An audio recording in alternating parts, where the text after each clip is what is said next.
नमस्कार, सच्ची रिपोर्ट में आपका स्वागत है और मैं हूं आपके साथ निकिता श्रीवास्तव। आइए रुक करते हैं आज की तमाम बड़ी खबरों का। फलोदी की एक जीरा फैक्ट्री पर कब्जे और करीब 1.5 करोड़ रुपए की कथित धोखाधड़ी के मामले में अब नया मोड़ आ गया है, जहां एक और फैक्ट्री मालिक नवीन गर्ग ने अपने मुनीम पेमाराम पर धोखाधड़ी और फैक्ट्री पर कब्जा करने के आरोप लगाए। वहीं दूसरी ओर पेमाराम और उनके साझेदार मोहनलाल महिया ने इन आरोपों को पूरी तरह से झूठा और सुनियोजित साजिश बताया है। पेमाराम का कहना है कि नवीन गर्ग ने स्वयं 1 करोड़ 25 लाख रुपए हड़पने की नीयत से उनके खिलाफ झूठा मुकदमा दर्ज कराया। साझेदार ने ठुकराए आरोप, कहा सच्चाई से उठेगा पर्दा। पेमाराम महिया ने आरोप लगाया कि नवीन गर्ग ने न केवल उन्हें बल्कि फलोदी कृषि मंडी स्थित बालाजी कॉरपोरेशन के प्रोपराइटर मोहनलाल महिया के पैसे हड़पने की भी साजिश रची।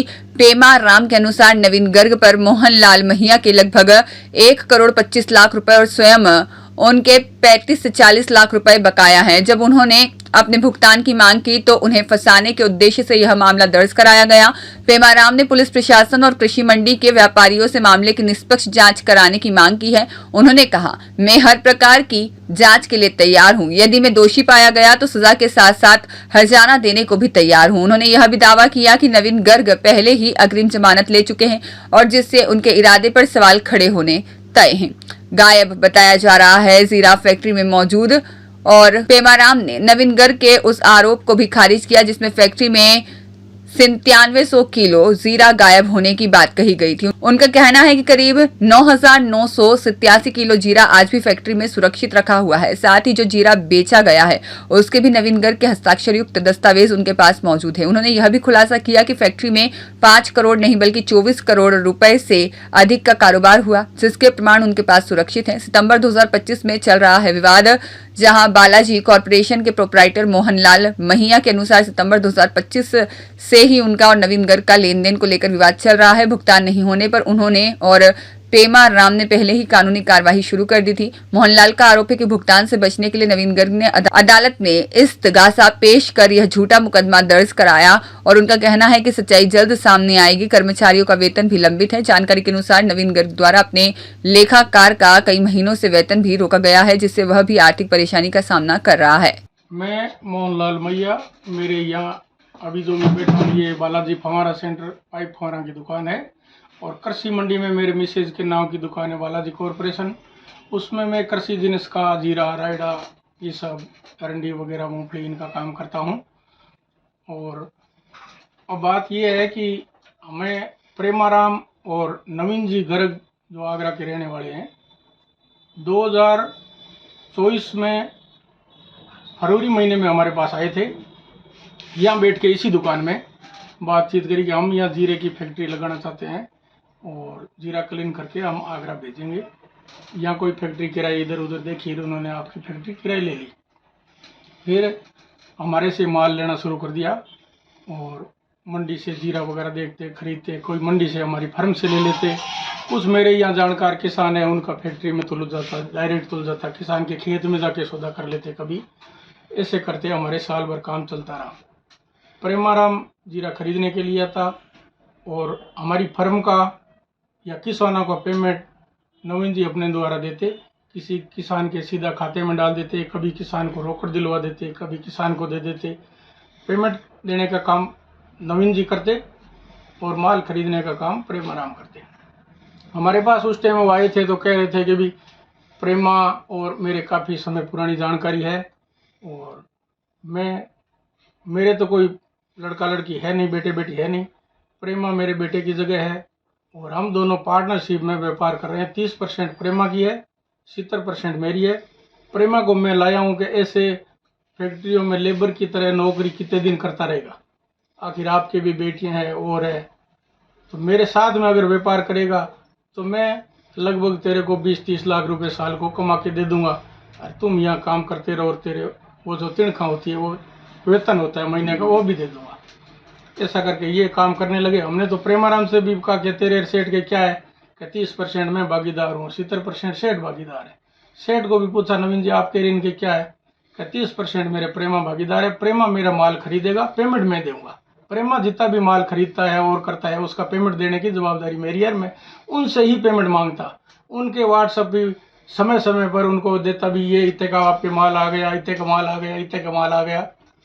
और मेरी फर्म से डालते वो चेक द्वारा अपने मेरे खाते में पैसे ट्रांसफ़र कर देते। किसानों का जो लेते वो किसान को रोकड़ दिलाते, खुद कभी किसान का डायरेक्ट खाता ले लिया, उस खाते में डायरेक्ट डाल देते। ऐसा करते करते ये मार्च 25 तक अच्छी तरह से काम चला। फिर अप्रैल में मई में मैंने कुछ किसानों की पेमेंट दिलाई, माल दिलाया किसानों का नवीन जी को। उसमें वो पेमेंट धीरे धीरे डिले होने लग गया। मैं 2-4 बार सख्ताई से मांगा, पेमेंट देता हूँ भाई साहब, थोड़े दिन दिखाओ। अब तो 2-4 दिन की बात है, हमारे उस पार्टी में थोड़ा पेमेंट रह गया, उसके कोई काम हो गया, देता हूँ। मैं आपका पैसा कहीं ले जाने वाला हूँ नहीं, मेरे पैसे रख के करना ही क्या है। ऐसे चलता रहा। फिर एक बार मैं फैक्ट्री में गया तो क्या मैं इतनी तारीख तक को, वो शायद 8वां महीना 9वां महीना था, इसको आपको चेक दे देता हूँ 40 लाख के, 10 लाख के 4 चेक दिए मेरे को 40 लाख के, कि ये तो चेक आपको इतनी तारीख को क्लियर करा देता हूँ और बाकी पेमेंट मैं जल्दी से जल्दी करता हूँ, कोशिश करके आपको दिला देता हूँ। और ये चलता रहा। सितंबर महीने के बीच में हम 15-17 तारीख को गए। उस टाइम मेरे साथ में 2-4 आदमी और थे, मैं लेके गया। अभी नवीन जी के मेरे पेमेंट डिले पड़ा है, वो और कहीं से माल खरीद रहा है, मेरा पेमेंट बाकी पड़ा है, वो किसानों से डायरेक्ट ले रहा है। तो 2-4 आदमी हम गए, बैठ के बात हुई कि भाई नवीन जी हमारा पेमेंट दो, आप तो हमारे से काम नहीं कर रहे हो, बाजार से किसानों से सीधा माल ले रहे हो, तोल रहे हो, कर रहे हो, और हमारा पेमेंट बाकी पड़ा है। 2-4 आदमी मेरे साथ में और थे। तो ऐसी बात कहकर दे दूंगा आपको, 30 तारीख तक आपका हिसाब क्लियर करा दूंगा। 2-4 आदमियों के सामने, जो आदमी यहीं पे है, मंडी के भी थे और इधर मार्केट के भी थे। तो ये सारे करते करते वो टाइम भी चला गया, चेक दे दिए। फिर उसके 2-4 दिन बाद में मेरे को कहा कि भी मैं आपके, एक तो मेरे ज़मीन पड़ी है वो नवे करा देता हूँ और कुछ आपको पेमेंट दे देता हूँ, हिसाब किताब कर देता हूँ। ठीक है। उसके बाद में ये चला गया आगरा। मैंने 2-4 बार फ़ोन करता हूँ, आता हूँ भाई साहब, आ रहा हूँ, तो पैसे आपके कहीं नहीं जाएंगे, पैसे मैं आपको दे दूंगा, पैसे के लिए आपको कब मना किया। ऐसे चलता रहा। फिर ये आया अक्टूबर नवंबर में आया, नवंबर में आया। फिर इसने भी FIR दर्ज कराई प्रेमा पर, प्रेमा ने और हमने भी इसके ऊपर कराई भी हमारा पैसा बाकी पड़ा रहा है और ये FIR दर्ज करा रहा है। तो हमने भी वहाँ जाके थाने में रिपोर्ट दर्ज करा दी। फिर ऐसे चलते चलते वो मेरे तो बीच में फादर एक्सपायर हो गए थे, मैं 1-1.5 महीना गांव चला गया। फिर उसके बाद में पेमेंट 1-2 बार मैं मांगा कि देता हूँ। अब 2-4 दिन पहले मीडिया में, अखबार में ऐसा देखा कि हमारी फैक्ट्री से तो जीरा चोरी हो गया, मेरे में तो कोई बाजार के पैसे बाकी है नहीं, ये सब मिले हुए हैं, ये हमारी लगभग 1.25 करोड़ रुपए की कीमत का जीरा है और ये सब पेमेंट नहीं देने की नीति से ये जो आपका भागीदार है प्रेमाराम, उस पे इल्ज़ाम लगा रहे हैं कि इसको चोर बना के यहाँ से निकाल दें और बाजार के पैसे नहीं देने पड़े। और हम जो 4-5 आदमी लेके गए थे उस टाइम भी इसने कहा प्रेम है मेरे भागीदार का और मेरा हिसाब किताब चल रहा है। तो ये हमारे घर का मामला है, आपसी मामला है, इसको हम 2-4 दिन में निपटा लेते हैं। मुनीम बिठा रखा है और 2-4 दिन में निपटा लेते हैं इससे। चलो हमारे ये घर का मामला है, इसमें आपकी कोई, आपके अपने समय दूंगा। ये बात हुई। अब मैं मीडिया में और मैं देखा कि भाई मेरे में तो कोई बाजार के पैसे है ही नहीं, बाकी जीरा मेरे फैक्ट्री में करीब 1.5 करोड़ का चोरी हो गया।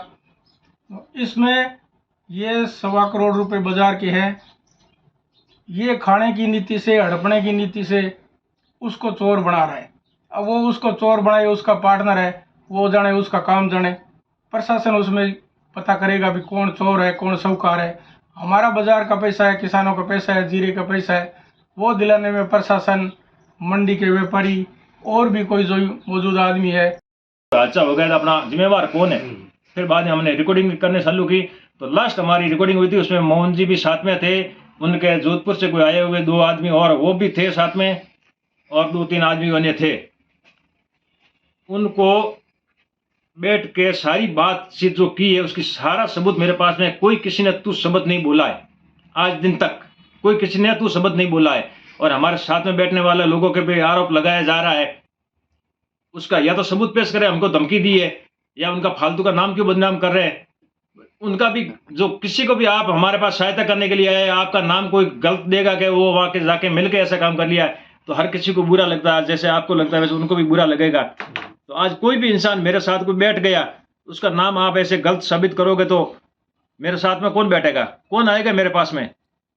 और कोई किसी ने धमकी दी, गलत कहा, तो आप रिकॉर्ड बताओ और जो प्रशासन के हिसाब से मेरे को न्याय दिलाओ। और इस तरीके से मैं पूरा आर्थिक परिस्थिति से टूट चुका हूँ। मेरे पास कोई जात का दरिया नहीं है, नहीं मेरे पास कोई जात की पूंजी है कि मैं किसी से लड़ सकूं, नहीं मेरे साथ ऐसा कोई चलने के लिए मैं किसी को बोल सकता, क्योंकि मैं आज मेरा परिवार भी आने के लिए तैयार है पूरा। मैंने खुली मना की है, क्योंकि ये झूठा आरोप लगा रहे कल और मेरे साथ में किसी को और फंसा देगा, इसीलिए मैं किसी को इधर आने के लिए स्वीकार नहीं कर रहा। मैं सबको मना कर रहा हूँ।